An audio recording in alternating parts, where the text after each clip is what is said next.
They can be intimidating. What advice would you give those guys when they start? Okay, we need to lose weight. Let's focus. The reason I'm giving you resistance training, it's going to increase muscle tissue. It's going to raise the metabolic rate. We're going to burn body fat faster. We're looking at longevity training, your movement, your functionality. It's just going back to a new person.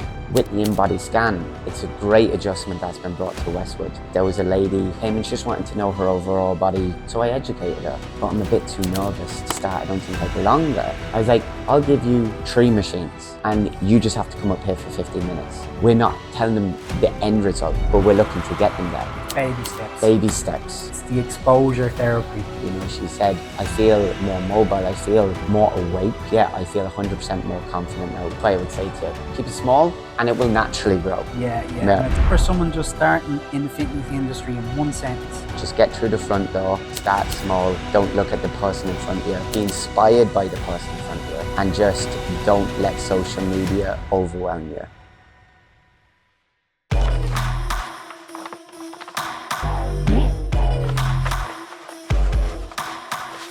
Okay, so today's guest is Chris Kelleher.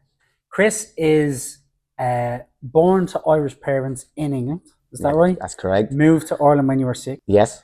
You reside in Laois. Yeah, County Laois. Navan, is it? Or... No, in the middle, in the midsection of. In the midsection, whereabouts? Beside Carlow, Kilkenny. Oh yeah. Sorry, I know where Laois is, but whereabouts in Laois? Oh, Mount Mellick. Sorry, yeah. Mount Mellick. Sorry, you're a Les Mills presenter. I'm indeed. I'm proud. You deliver Les Mills classes on the international level to other instructors, and you are also a Westwood personal trainer for the last nearly 5 years? Yeah, coming up to 5 years in November, yeah. Brilliant, yeah.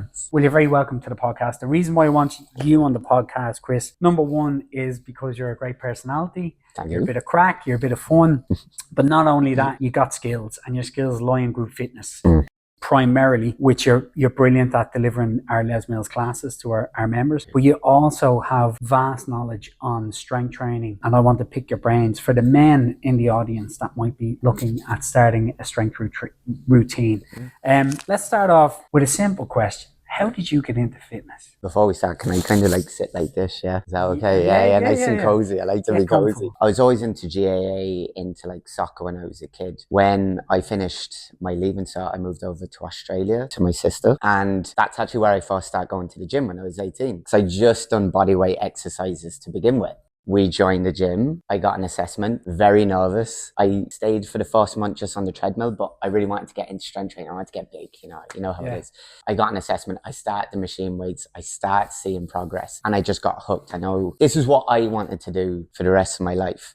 Funny story again is I did a group fitness class in Australia, which happened to be a body combat class, a Les Mills body combat class. Now, I had no idea what Les Mills was, but in a way, it was a guideline for my future without even realizing. So it's a cool story, you know. One of your first experiences, and you didn't know you were going to end up to be Les Mills international presenter. Yeah, amazing. So there you go. So tell me, what was the big draw to strength training when you first started? You know, teenage Chris. Yeah.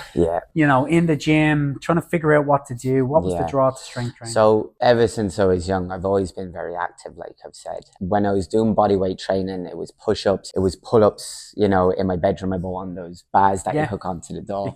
And I realized, okay, I'm getting to a certain degree with these, you know, bodyweight exercises. But when I got to Australia, obviously the scene is fitness. And I seen a lot of people, you know, it is what it is. Tops off. It's like social media, but seeing it in real life. And I said, I want to give this a go. So when I started and when I got that assessment done, it was the feeling, you know, the feeling it was giving me. I didn't realize dopamine was this hormone that was going through me. Who did before social media? You know, all of a sudden, everything's a dopamine hit. When you have an apple, when you eat a candy bar, when you train. That's it. Yeah, anyway. I couldn't agree more. So once I was hitting that and seeing these, you know, I was getting my first pump. You know what I mean? By like the biceps, I doing isolation training. Obviously, I wasn't doing that with all the compound bodyweight exercises. I just got hooked because it made me feel confident, feel strong. I was a very, very, very slim person in school. I was starting to see differences with this. And when I came back after like, I think it was like 8 months, you know, my mother was like, Jesus, like she could see the difference. And these little things, it's not to impress people, but it was this feeling of success continuously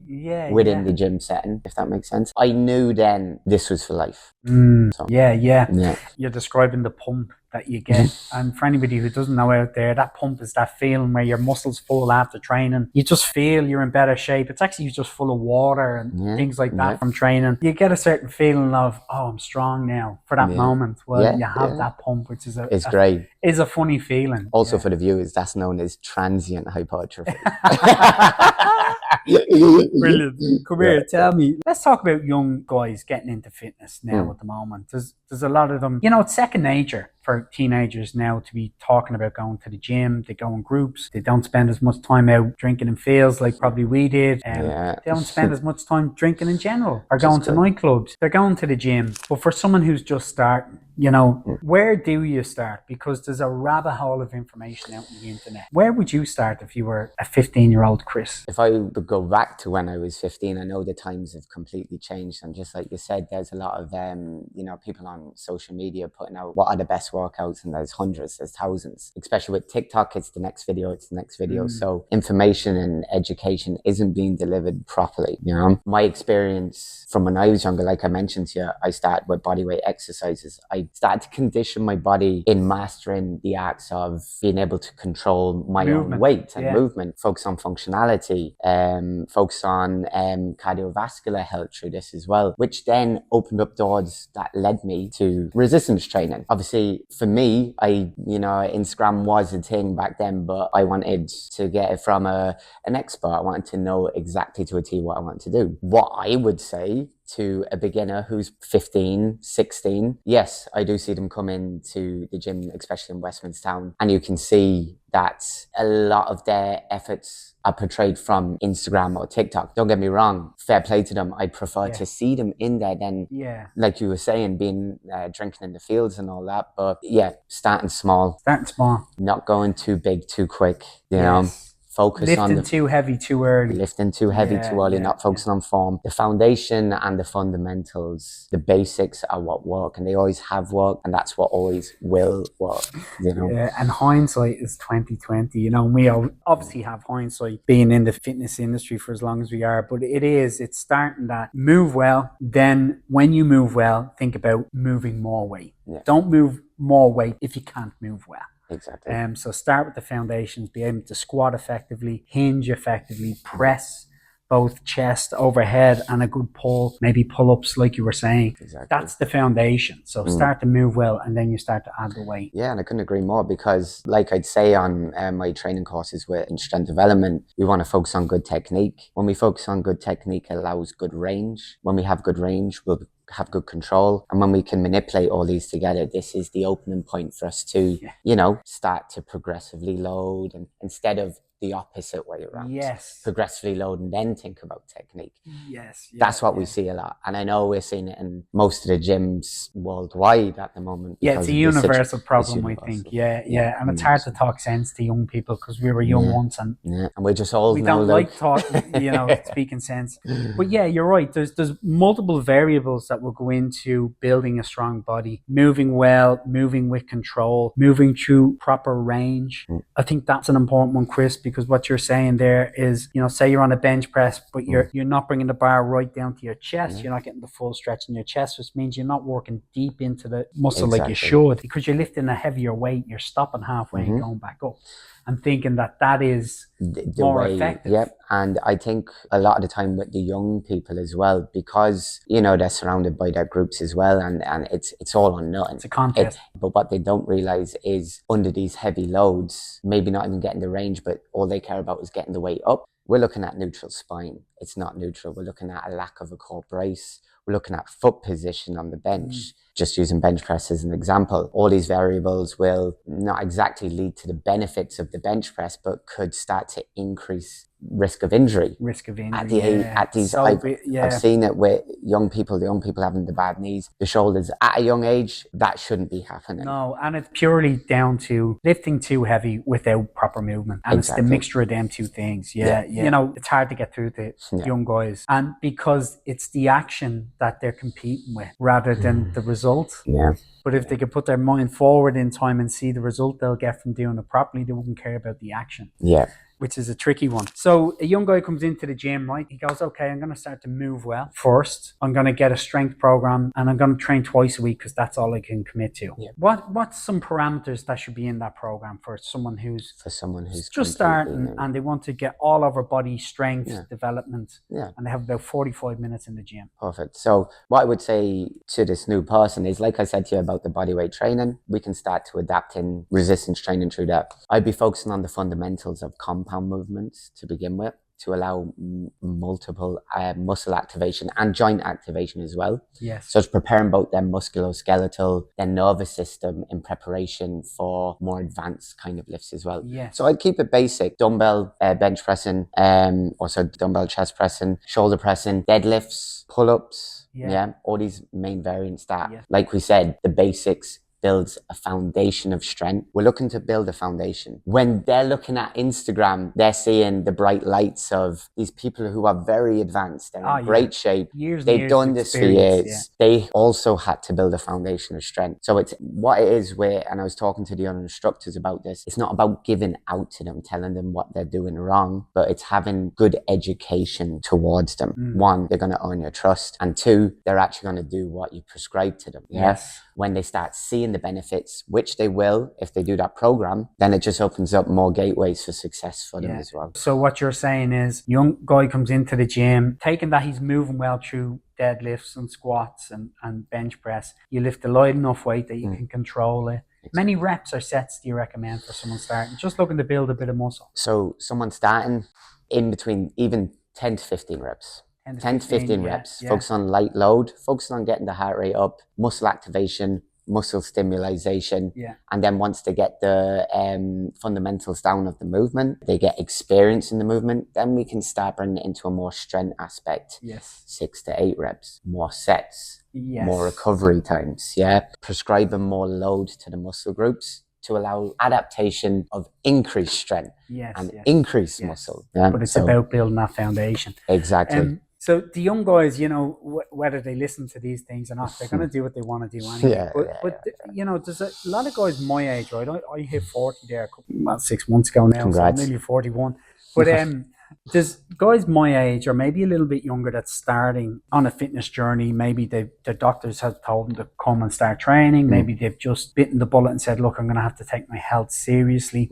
What advice would you give those guys when they start? Because gyms are intimidating. Westmanstown is a big club. It's a big club. Clontarf is a big club. Leopardstown's a big club. They can be intimidating. What would you say to them? Where would these guys be best to start? So a lot of the times when I have people coming in talking about if it's, you know, my doctor said this, or if it's about the general health, I don't really go into the gym as much. I talk about the general health in that moment in time. So we talk about, okay, we need to lose weight. Let's focus.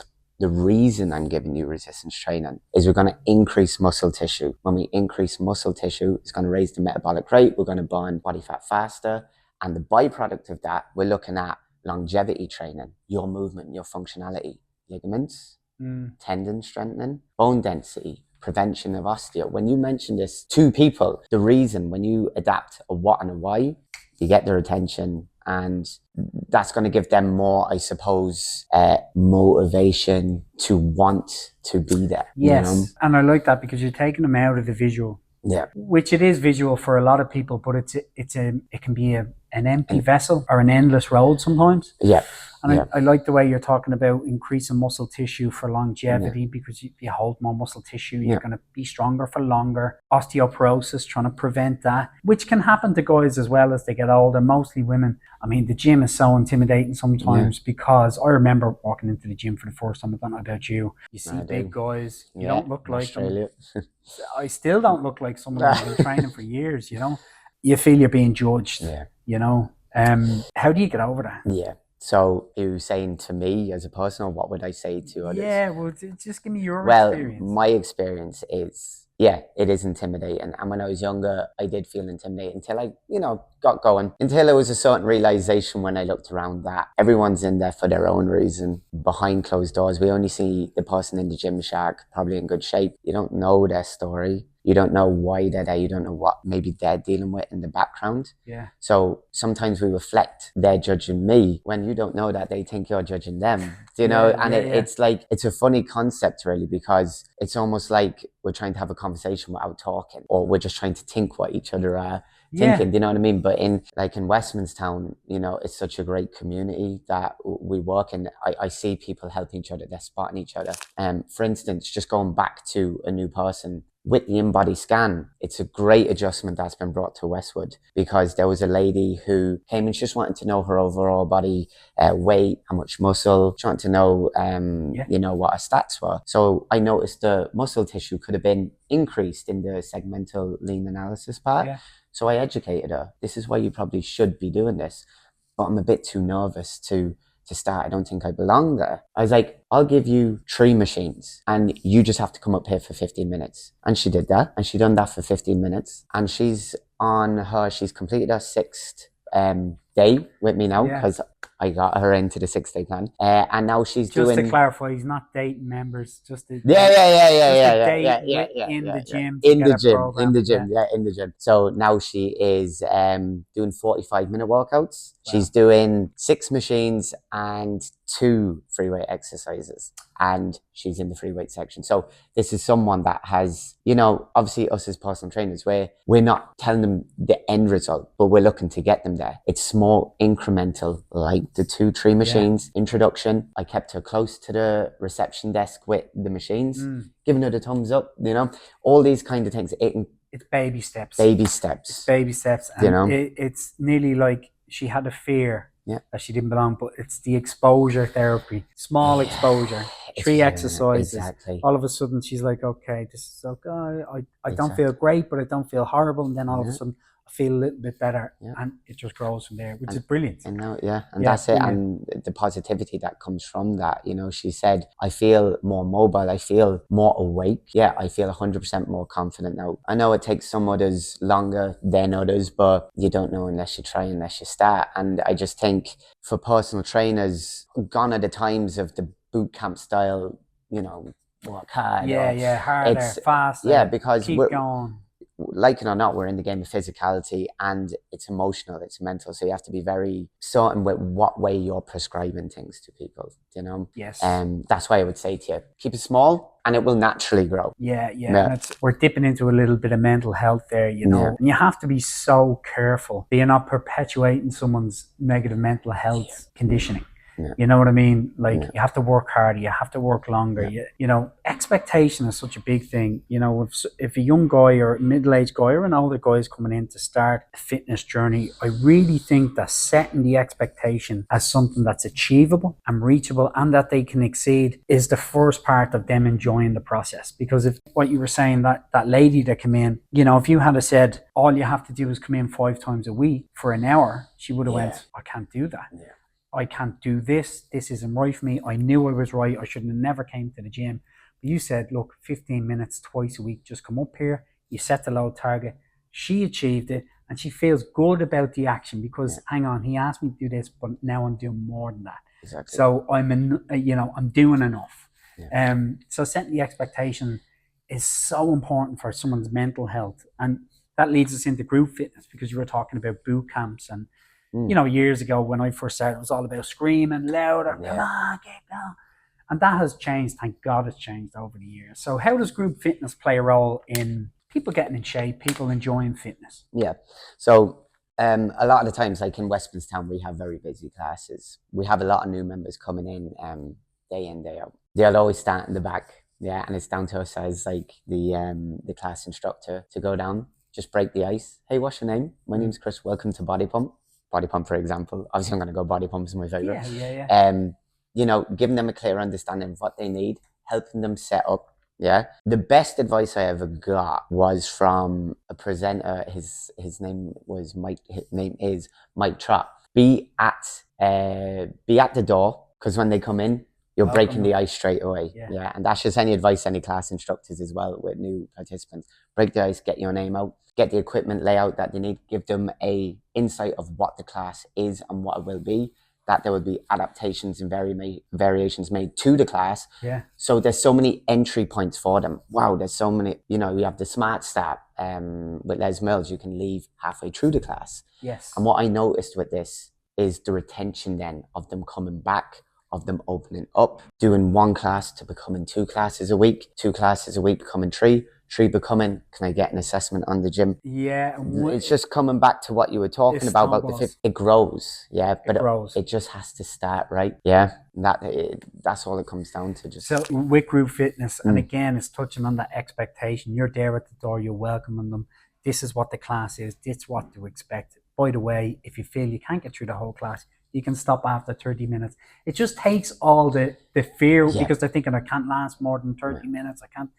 And you're giving them all the answers. Exactly. Yeah, which is nice. Really good. And body pump is such a great place to start because it's a strength-based class. You lift the barbell, you squat, you lunge, you bench press, you shoulder press, you row, all the fundamental movements that we were talking about. Why do you think young guys are less apprehensive to go, or more apprehensive to going to a body pump class? Why they're less? Yeah. No, they're apprehensive. They'd be more apprehensive. More apprehensive, yeah. Because I have to be careful how I answer this, I suppose. Again, sometimes I feel group fitness is still very new in the fitness industry in a weird way because the young people feel right away, obviously Instagram and TikTok see the gym floor. We don't really see that many group fitness classes or scenarios. It's a pity because the benefits of the group fitness classes is like blended in with the gym floor. They can create such a dynamic, they can create this matrix, different modalities of training. Yeah. And what I feel stops them is they feel it's a dancey class maybe, or look, that's not their fault. They just have lack of education of what actually is, So maybe it's a situation of, what way can we get communication on the gym floor with these young people? Hey, have you tried a body pump class? Most reaction, I don't do those dancey classes. I tell you what, give it a go, Do half a class with me. I bet you'll love it. It'll focus on building your muscular strength. It'll focus on strength endurance. But what do? We use light weights and high repetition training.